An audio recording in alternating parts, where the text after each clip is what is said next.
Hello, viewers. We are going to start our simple interest, a chapter from class 7th, simple interest. And if we want to understand simple interest properly, so we must have to learn some, we must have to understand some terms which is called as the basics of the simple interest. And कुछ चीज़ें तो मैं आपको हिंदी में बताऊंगा, कुछ चीज़ें मैं आपको इंग्लिश में बताऊंगा, तो आपको समझना पड़ेगा। वो चीज़ें नहीं समझ में आती तो you have chance to answer ask from me. So first of all we have to sometimes we need to borrow money from others. And what is the meaning of borrow? Borrow means उधार लेना. Okay, उधार लेना. Borrower क्या होता है? What is the meaning of borrower? Borrower are the person who borrows the money. उधार लेने वाला व्यक्ति.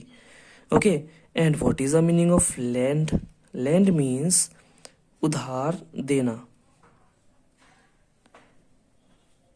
Okay, and what is the meaning of lender? Lender is the person who gives money to the borrower. Is it clear? These four terms are clear. Then sometimes we used to borrow money from the person or banks. So someone giving or lending the money needs some profit. So whenever we have to pay back the money which we have borrowed from others, we have to give some additional money to him or the lender. So that extra amount is called the interest. Okay, and there are two types of interest. Interest are of two types. First interest is simple interest and the second is compound interest. And we are going to start simple interest. बहुत simple है. Simple interest पढ़ोगे आपको अच्छे से clear हो जाएगा कि क्या होता है simple interest. Okay, simple interest को कंटिन्यू करने के लिए we have to understand some terms. And what are that terms? Principal. Principal, what is principal?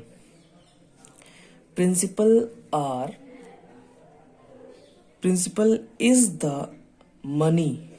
Principal is the money that we borrow.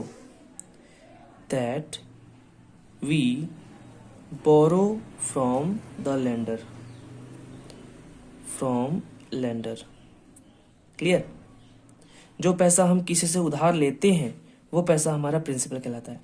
ध्यान दीजिए मैंने क्या यूज किया. The amount which we borrow 10,000 हमने बोरो किया. क्लियर हो गया? हम एग्जाम्पल लेके चलते हैं 10,000 का, तो आपको सारे टर्म क्लियर होते चले जाएंगे. Is it clear? 10,000 we have borrowed from other, from a bank और from a person, whatever it is. So principal हमें समझ में आ गया. Then next amount, the next term is interest. What is interest? additional amount which we are giving on the principal is called interest. Like we are giving 1,000 rupees on 10,000 principal, it is called interest. Clear? So can you tell me which percentage we are giving on the 1,000 rupees? No, अभी calculate करते हैं आगे चल के. जैसे जैसे हम question करते जाएंगे हम कैलकुलेट करते जाएंगे. Okay, next term is how simple. Amount. अक्सर सुनते आ रहे हैं अमाउंट कितना हुआ, क्या अमाउंट देने वाले हो, है ना? ये अमाउंट सुनते आ रहे हैं ना. बट यहाँ पर थोड़ा अमाउंट का डिफरेंट मतलब है. अमाउंट जहां भी यूज हो रहा है उसका मतलब सिंपल सा होगा. The money which we are giving principal means जो पैसा हमने लिया है प्लस इंटरेस्ट जो उस पर हम एडिशनल अमाउंट दे रहे हैं. What additional amount we are giving. Principal and the additional amount both together is known as the amount. Okay, तो यहाँ पर अमाउंट का क्या मतलब है?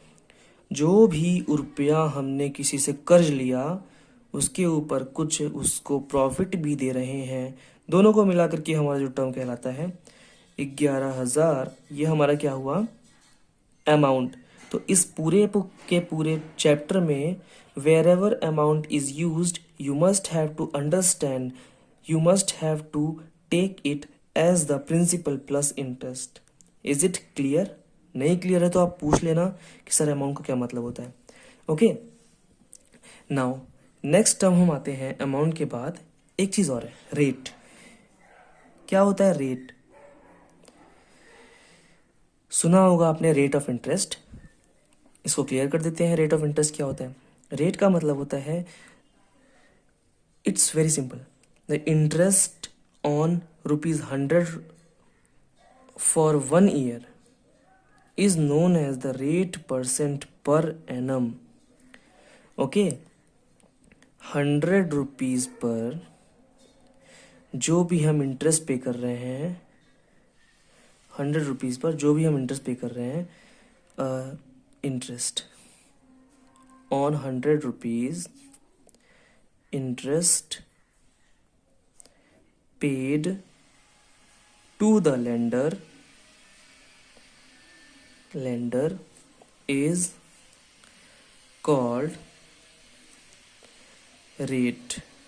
Okay, for example, we have to pay 5 rupees on 100, or you can say 10 rupees on 100. Okay, so 10% is the rate of interest. समझ आया? Getting my point or not? अगर 100 रुपये पे हम 10 रुपये पे कर रहे हैं किसी को, प्रॉफिट एक्स्ट्रा एडिशनल अमाउंट, तो वो हमारा कहलाता है rate of interest. Okay, so students, यहां तक तो क्लियर हो गया। अब आते हैं मेन टॉपिक पे, जो है हमारा सिंपल इंटरेस्ट। और सिंपल इंटरेस्ट को समझने के लिए हमें ये सब टर्म्स समझने बहुत ज़रूरी थे, जो मैंने आपको समझाया भी। ओके, सिंपल इंटरेस्ट क्या होता है, ध्यान दीजिए। Simple interest is equal to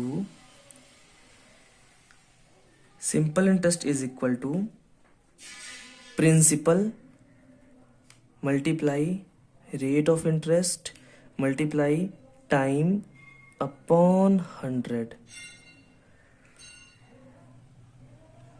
This is called simple interest. अब यहाँ पर टर्म समझ लीजिए। P का मतलब प्रिंसिपल, जो मैंने आपको समझाया, मतलब जो पैसा हमने उधार लिया है। उसके बाद रेट क्या होता है, जिस रेट पर हम पैसे को बोरो कर रहे हैं, जिस रेट ऑफ इंटरेस्ट पे हम पैसे को बोरो कर रहे हैं। टाइम क्या होता है, कितने टाइम के लिए लिया। ओके, एंड यहाँ पर आता है नीचे 100, क्योंकि अगर रेट ऑफ इंटरेस्ट हमारा 5% है या 10% है, तो 5% एग्जाम्पल में देता हूँ, 5% को हम 5/100 लिखते हैं। ओके, तो रेट ऑफ इंटरेस्ट R/100 हो गया। P हमारा प्रिंसिपल अमाउंट हो गया, और टाइम हमारा कितने टाइम के लिए हमने बोरो किया। फॉर एग्जाम्पल, अगर हमने 3 ईयर्स के लिए बोरो किया तो हम यहाँ पर 3 लिखेंगे। अगर हमने 2 ईयर्स के लिए बोरो किया तो 2E लिखेंगे यहाँ पर। बट अगर हमने 6 मंथ के लिए बोरो किया तब हम क्या लिखेंगे। सो स्टूडेंट्स, मैं आपको बता देता हूँ, इसमें T/12 भी होता है। ओके, और T में जब यहाँ नीचे 12 लिखेंगे तो ऊपर T में मंथ लिखेंगे, मंथ। ओके, समझाता हूँ इसको, या फिर हो सकता है आपके चैप्टर में ना हो, तो मैं एक बार फिर से समझा देता हूँ। देखिए, P जो हमारा प्रिंसिपल अमाउंट है into rate of interest. Like मैं आपको एग्जांपल देता हूँ, ये 10,000 हमने लिया था, 10,000 का हम अमाउंट निकालते हैं। ठीक है, 10,000 हमने मान लीजिए 2 ईयर्स के लिए लिया। ठीक है, तो हमें कितना पे करना पड़ेगा, 1 ईयर का अगर हम पे कर रहे हैं 1,000, तो 2 ईयर का हमें पे करना पड़ेगा 2,000। ओके, सो प्रिंसिपल अमाउंट कितना था, P means it will be 10,000 into rate of interest. नहीं पता तो रेट ऑफ इंटरेस्ट तो हमको पता करना पड़ेगा, चलिए पता करते हैं। इनटू T, टाइम कितना है, 2 साल, 24/12। बिकॉज मैंने कहा जब 12 लिखेंगे तो हमें यहाँ पर 24 लेना पड़ेगा। और वही चीज़ आएगी जो मैं आपसे कह रहा था पहले, यहाँ पर 3 रखेंगे, 4 रखेंगे, 2 रखेंगे। अगर 3 ईयर्स के लिए तो 3 रखेंगे, तो अगर मैंने 2 ईयर्स के लिए तो 2 रखेंगे, अगर मैंने यहाँ पर 24/12 रख दिया तो ध्यान से देखिए 12 1 12, 12 2 24, 2 आ गया ऑटोमेटिकली।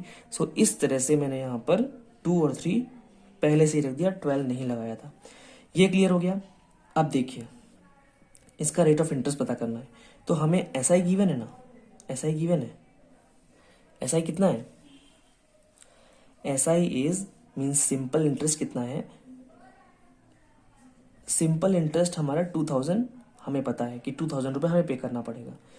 देखिए इनमें से कोई एक चीज़ ही ऐसी होगी, कोई एक ऐसा अल्फ़ाबेट होगा जो आपको पता नहीं होगा, अदरवाइज सारी की सारी या तो प्रिंसिपल नहीं पता होगा, या तो आपको रेट ऑफ इंटरेस्ट नहीं पता होगा, या तो टाइम नहीं पता होगा, या फिर सिंपल इंटरेस्ट नहीं पता होगा। चारों में से कोई एक टर्म ऐसा होगा जो आपको पता नहीं होगा, बाकी चीज़ें फाइंड करनी पड़ेगी।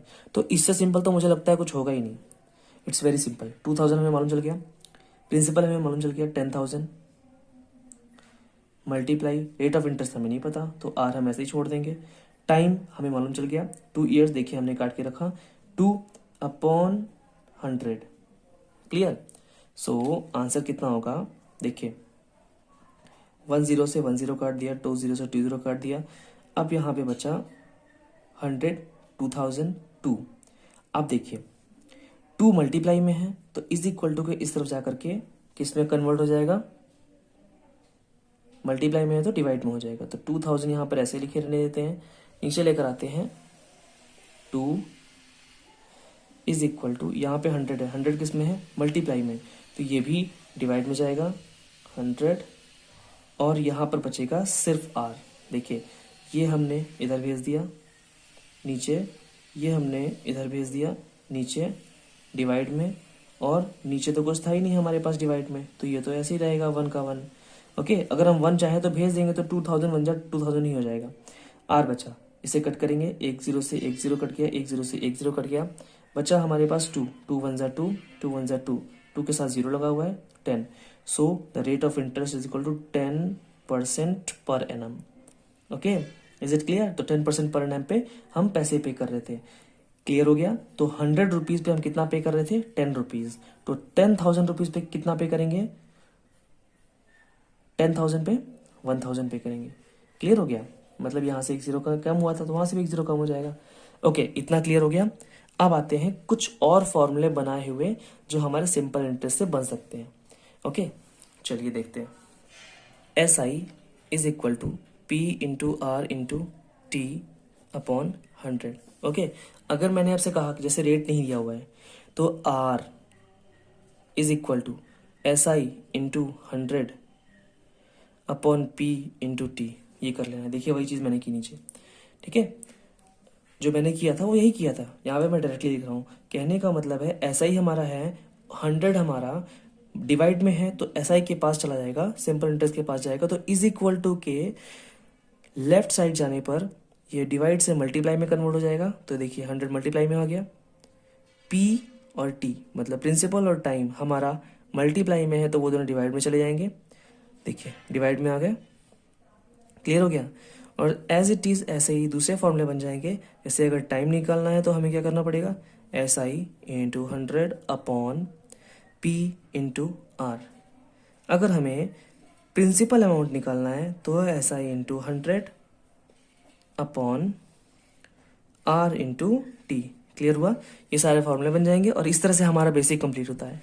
ओके, सो अगर हमें कोई क्वेश्चन लगाना है तो लाइक हम एग्जांपल देते हैं। बहुत सिंपल सा एग्जांपल देखते हैं। अभी मैंने एक क्वेश्चन लगाया आपके सामने जिसमें हमारा 10% रेट ऑफ इंटरेस्ट था। एक एग्जांपल और लगाते हैं छोटा सा, जिससे आपको क्लियर हो जाएगा। अगर नहीं क्लियर होता है, कोई और डाउट होता है तो आप क्लास में पूछ सकते हो। या स्टूडेंट्स मैं इतना ही कंटिन्यू करता हूँ, इसके बाद जो भी आपका डाउट है आप मेरे से पूछो। ये टर्म्स क्लियर कर दिए हैं, इनके अकॉर्डिंग इन्हें फॉर्मूलों को याद करो। ये सारे 4 फॉर्मूले याद होने चाहिए, साथ ही साथ सारे टर्म्स याद होने चाहिए, इनकी मीनिंग्स याद करो। ओके, और एक चीज़ और है, सिंपल इंटरेस्ट क्या होता है। सिंपल इंटरेस्ट वो इंटरेस्ट होता है जो हम यूनिफॉर्मली पे करते हैं। यूनिफॉर्मली का मतलब होता है whatever the amount we are giving as it is every year. Like अगर हमने 1000 2022 में पे किया तो 1000 अमाउंट ही हम 2023 में भी पे करेंगे and the same amount we will give in 2024. Okay, so this is called the uniformly मतलब एक जैसा. Okay, that's it for today. Next topic we will continue in the next video. Okay students, bye.